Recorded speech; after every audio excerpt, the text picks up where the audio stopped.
En guise de conclusion à nos chroniques, l'esprit qui nous guidait jusqu'à maintenant, ou l'idée de base, ça demeure une idée, ce n'est pas une théorie ni une école, c'était d'essayer de comprendre comment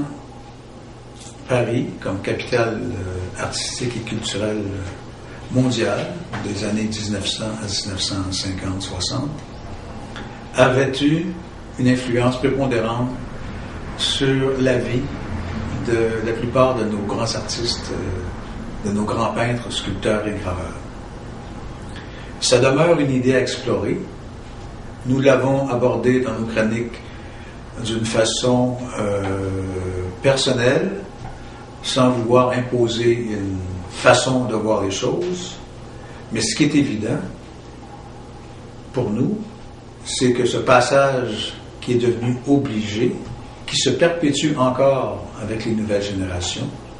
mais pour d'autres raisons, fait en sorte que Paris demeure l'endroit privilégié pour la création, la notoriété et la reconnaissance de nos artistes sur une grande période de temps, des années,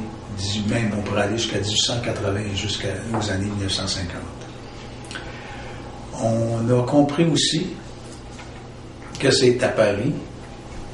que les idées les plus progressistes avaient la cote. C'est là que l'art moderne a fait ses premières armes, ou enfin a été reconnu comme tel dans une société, et c'est de là que ont été importées ces idées au Québec. Elles ont été digérées par nos artistes et elles les ont ensuite propagées par leur enseignement, ce qui fait en sorte que ces idées-là ont percé assez rapidement et le Québec, dans les années 50-60, est devenu un terreau très fertile pour l'art moderne et évidemment pour l'art contemporain. Idée à explorer, on sera d'accord ou non avec notre propos. Nous espérons tout simplement que les différents moments que nous avons passés avec